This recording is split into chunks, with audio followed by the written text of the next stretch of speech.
नमस्कार। मैं डॉक्टर हेमलता शर्मा, सहायक आचार्य संस्कृत, राजकीय स्नातकोत्तर महाविद्यालय बयाना, महाराजा सूरजमल ब्रज विश्वविद्यालय द्वारा BA द्वितीय वर्ष संस्कृत के प्रथम प्रश्न पत्र में निर्धारित संस्कृत साहित्य का इतिहास का अध्ययन कर रहे हैं, जिसमें आज हम लौकिक साहित्य के महाकाव्यकार महाकवि अश्वघोष के जीवन वृत्त तथा उनकी प्रमुख रचनाएं बुद्धचरित, सौंदरनंद और शारिपुत्र प्रकरण का अध्ययन करेंगे। तो सर्वप्रथम महाकवि अश्वघोष संस्कृत साहित्य के महाकवियों में अपना विशिष्ट स्थान रखते हैं। इनका महत्व केवल इस दृष्टि से ही नहीं है कि ये प्रारंभिक महाकाव्य रचनाओं में निपुण है, अपितु भगवान बुद्ध के गंभीर उपदेशों को सरसता एवं सरलता तथा पवित्रता प्रदान करते हुए जन सामान्य तक पहुंचाने का कार्य भी आपने किया है।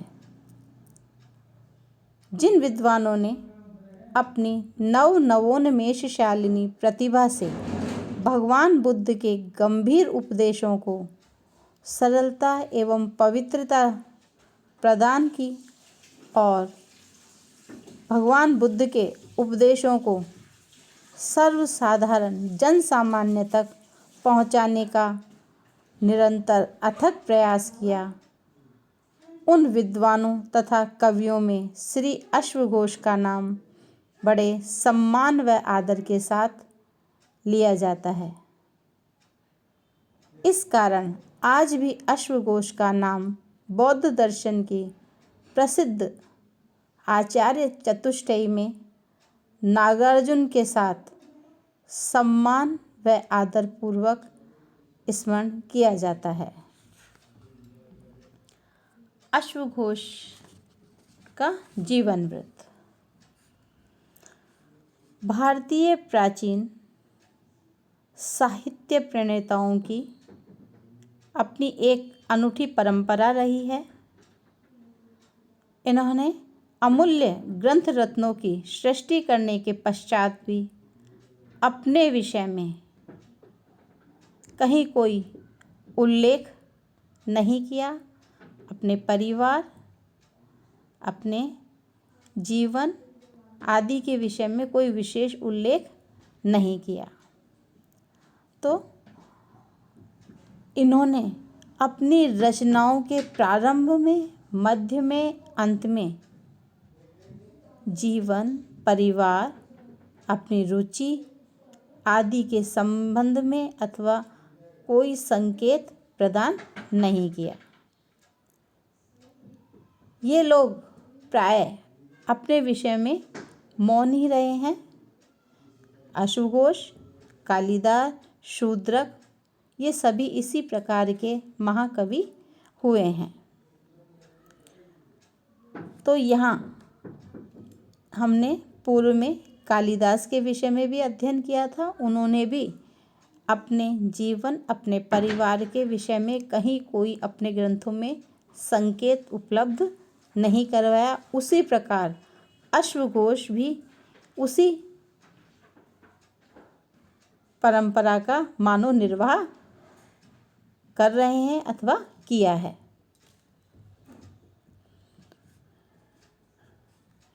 इनकी प्रामाणिक सूचनाएं बहुत ही कम उपलब्ध हैं। इन्होंने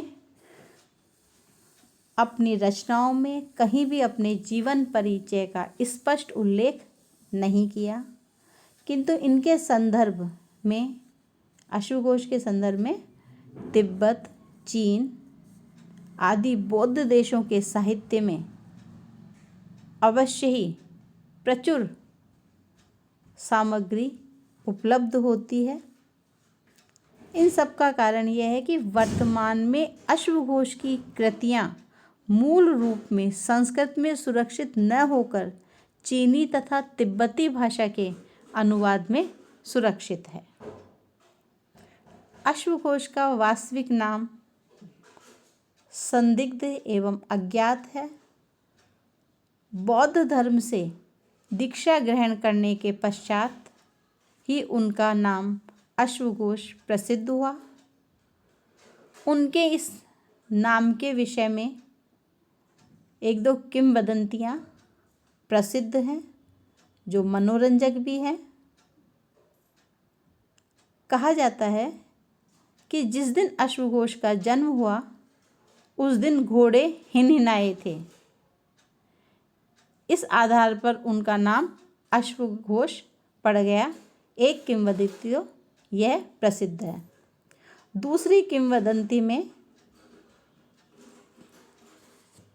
कहा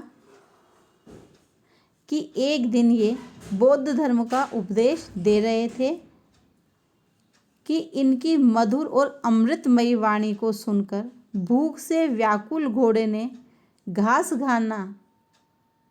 खाना छोड़कर आध्यात्मिक आनंद के उल्लास में आकर हिनहिनाना प्रारंभ कर दिया था।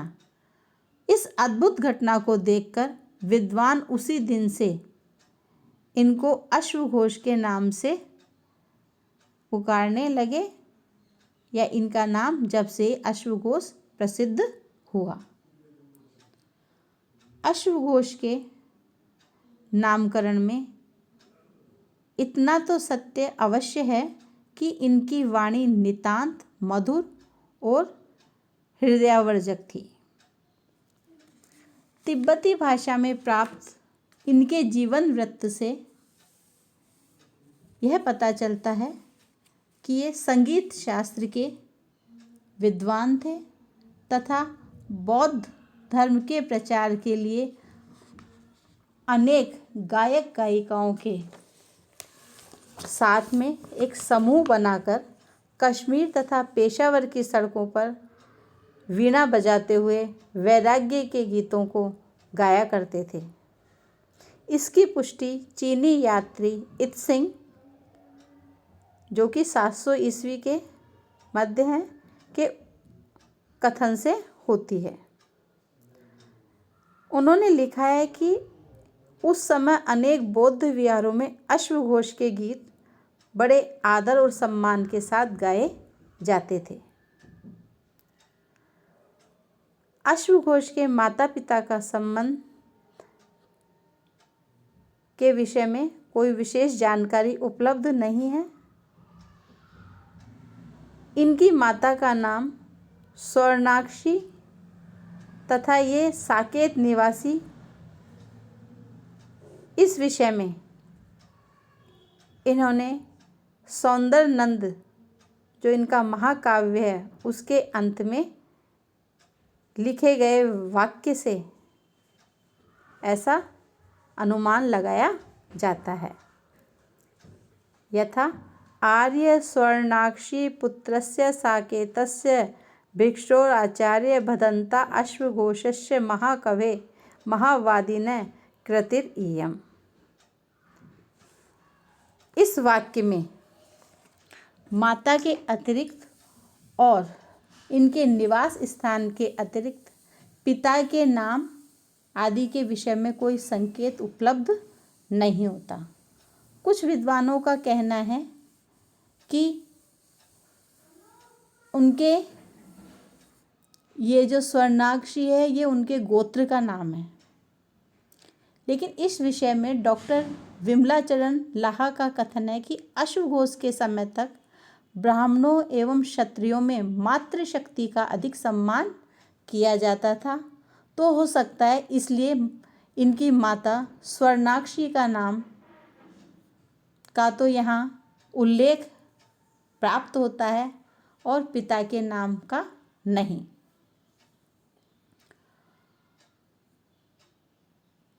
कुछ मान्यताएं और भी हैं जिसमें कहा गया कि परंपरा अनुसार अश्वघोष का जन्म ब्राह्मण वंश में हुआ था तथा शिक्षा दीक्षा भी इन्होंने उसी प्रकार प्राप्त की जिस प्रकार ब्राह्मण वंश में उत्पन्न पुत्र अथवा पुत्री प्राप्त करते हैं। बाद में अपनी शिक्षा दीक्षा प्राप्त करने के पश्चात वे बौद्ध धर्म में दीक्षित हुए और दीक्षित ही नहीं हुए अपितु उसके प्रबल प्रचारक और उपदेशक भी बन गए। इसकी पुष्टि भी चीनी यात्री इत्सिंग व हुएनसांग करते हैं। हुएनसांग के अनुसार अश्वघोष, देव, नागार्जुन और कुमारनाथ ये चारों बौद्ध विद्वान चार सूर्य थे जिन्होंने बौद्ध धर्म के प्रसार से संपूर्ण विश्व को प्रकाशित कर दिया। अश्वघोष ने बौद्ध धर्म का प्रचार मात्र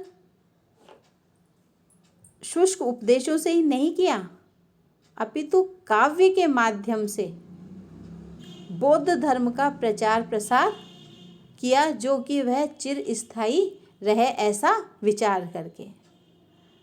जब तक सूर्य एवं चंद्र है तब तक काव्य के द्वारा बौद्ध धर्म का प्रचार होता रहेगा। इसी भाव से सौंदरानंद महाकाव्य में स्पष्ट करते हुए उन्होंने कहा भी है, इत्येषा व्यपुशान्तये न रते मोक्षार्थ गर्भाकृति। डॉक्टर जॉनसन के अनुसार अश्वघोष ने सदैव यह प्रयत्न किया कि ब्राह्मण धर्म और बौद्ध धर्म के मतभेद दूर हों और इन दोनों में एकता स्थापित हो जाए और मतभेद को दूर करने के विचार से ही ब्राह्मण धर्मावलंबी होते हुए भी बौद्ध धर्म में दीक्षा प्राप्त की अर्थात बौद्ध धर्म के दीक्षित हो गए तथा ब्राह्मण धर्म और बौद्ध धर्म के अंतर को दूर कर समन्वय स्थापित करने का इन्होंने अथक प्रयास किया। अश्वघोष ने अपने जीवन का अधिकांश समय राजा कनिष्क के आश्रय में बिताया, ऐसा विद्वानों का मत है। कनिष्क स्वयं भी बौद्ध धर्म के ज्ञाता और विद्वान थे और कनिष्क ने अश्वघोष को भी अपूर्व प्रतिभा एवं विद्वत्ता का धनी माना और इनसे प्रभावित होकर इनको अपना गुरु बना लिया। इस प्रकार अश्वघोष का अधिक समय कनिष्क के राजकवि एवं राजगुरु के रूप में व्यतीत हुआ। अश्वघोष के जीवन वृत्त के संबंध में इदम इत्थम नहीं कहा जा सकता, फिर भी अश्वघोष का व्यक्तित्व छुपा नहीं रह सका।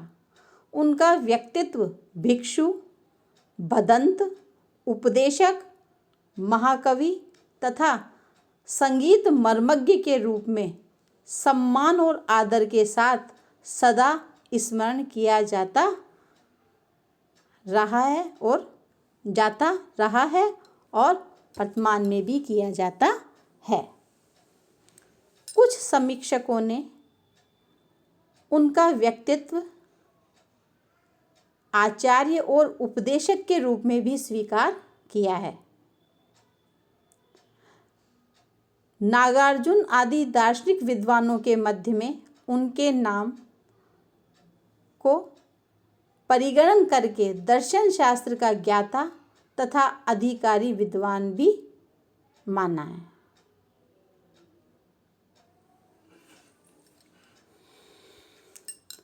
इसके पश्चात हम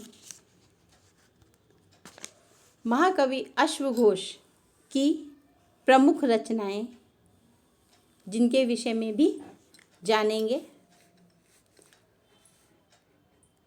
इनकी रचनाओं के विषय में भी विद्वानों में मतभेद है। चीनी परंपरा के अनुसार अश्वघोष ने जिन ग्रंथों की रचना की उनकी सूची 7वीं शताब्दी में चीनी यात्री इत्सिंग ने दी है। इत्सिंग के मतानुसार अश्वघोष ने 4 ग्रंथों का प्रणयन किया, अर्थात 4 ग्रंथों की रचना की। प्रथम महायान श्रद्धोत्पाद संग्रह, दूसरा वज्रसूची और तीसरा गंडी स्तोत्र व्याख्या तथा चौथा सूत्रालंकार। इन 4 ग्रंथों के अतिरिक्त अश्वघोष ने 3 ग्रंथ जिसमें 2 महाकाव्य और 1 नाटक भी लिखा,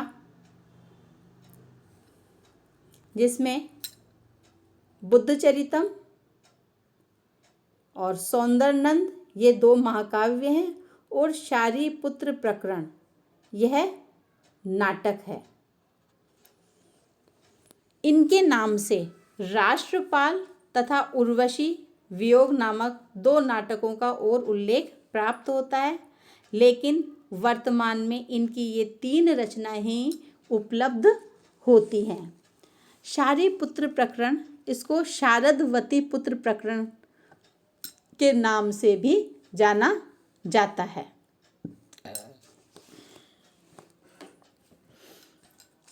शारिपुत्र प्रकरण के अंत में इसके रचयिता एवं अंक संख्या आदि का स्पष्ट उल्लेख प्राप्त होता है। उसके अनुसार स्वर्णाक्षी पुत्र अश्वघोष ने इस 9 अंकों वाले नाटक की रचना की। अर्थात कहने का तात्पर्य है कि शारिपुत्र प्रकरण में 9 अंक हैं। इस नाटक की कथा वस्तु बौद्ध धर्म से संबंधित है। इस नाटक में भगवान तथागत मौदगलायन और शारिपुत्र को बौद्ध धर्म की दीक्षा देकर शिष्य बना लेने का वर्णन है। इसके प्रमुख पात्र सोमदत्त राजकुमार, दास, दासी, दुष्ट, विदूषक और गणिका आदि हैं।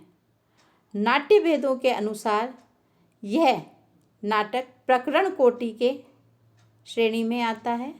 इसे कीथ ने गणिका रूपक अर्थात हेटेरा ड्रामा कहा है। इसी शैली पर शूद्र विरचित मृच्छकटिक है, जिसमें गणिका रूपकों का स्पष्ट चित्र दृष्टिगोचर होता है। आगे सौंदरनंद महाकाव्य,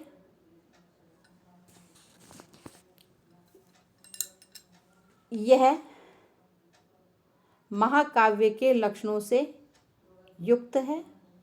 महामहोपाध्याय डॉक्टर हरप्रसाद शास्त्री ने नेपाल से प्राप्त पांडुलिपि के आधार पर इसे प्रकाशित कराया था। सन 1913 ईस्वी में डॉक्टर विमला चरण लाहा ने इसका बंगला भाषा में अनुवाद प्रकाशित किया था। इसका प्रामाणिक संस्करण डॉक्टर जॉनसन ने 1928 में प्रकाशित किया था। यह ग्रंथ चीनी एवं तिब्बती भाषा में उपलब्ध नहीं होता। इस महाकाव्य की कथा वस्तु विमातृज नंद की धर्मपत्नी सुंदरी से संबंधित है। सुंदरी ने अपने बड़े भाई तथा तथागत बुद्ध के उपदेशों से प्रभावित होकर सांसारिक माया मोह रूपी जो बंधन है उनका त्याग करके प्रव्रज्या ग्रहण कर ली थी। इस ग्रंथ की कथा की जो आधारशिला है वह यही है। इस महाकाव्य में 18 सर्ग हैं।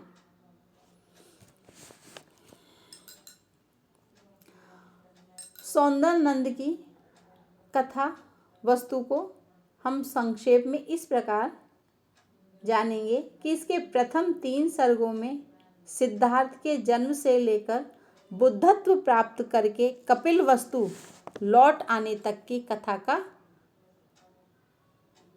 हृदयाकर्षक वर्णन है।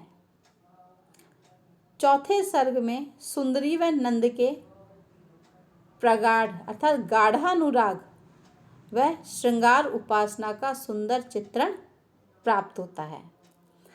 पंचम सर्ग में नंद की दीक्षा, षष्ठ सर्ग में उसकी पत्नी सुंदरी का विलाप, सप्तम सर्ग में नंद विलाप तथा नंद की सुंदरी के प्रति आसक्ति का सरस व निर्मल हृदयावर्जक वर्णन है। अष्टम तथा नवम सर्ग में एक साथी श्रमण नंद को उपदेश देता है कि आप उच्च मार्ग को अपनाकर फिर विषय वासना में लिप्त होना चाहते हो, जो सर्वथा त्याज्य है। दशम तथा एकादश सर्ग में नंद की इस आसक्ति को दूर करने के लिए तथागत बुद्ध भगवान अपनी योग विद्या के बल से नंद को उड़ाकर स्वर्ग ले जाकर अनुपम सुंदरी अप्सरा का दर्शन कराते हैं, जिससे नंद अपनी पत्नी के प्रति व्यामोह को भूलकर अप्सराओं को प्राप्त करने के लिए बुद्ध के आदेशानुसार तपस्या करते हैं। इस महाकाव्य के 12 सर्ग में विवेक, विवेचन और 13वें सर्ग में शील व इंद्रिय संयम का उपदेश है। 14वें सर्ग में प्रस्थान अर्थात इंद्रियों के जीतने के लिए विजय यात्रार्थ प्रस्थान तथा 15वें सर्ग में मानसिक शुद्धि का प्रतिपादन किया गया है। 16वें सर्ग में 4 आर्य सत्यों की व्याख्या की गई है और 17वें सर्ग में अमृत तत्व की प्राप्ति का उपदेश है। अंतिम सर्ग में नंद ज्ञानोपदेश से कृतार्थ होकर गुरु के पास पहुंचता है तथा शांत चित्त से आशीर्वाद प्राप्त करता है।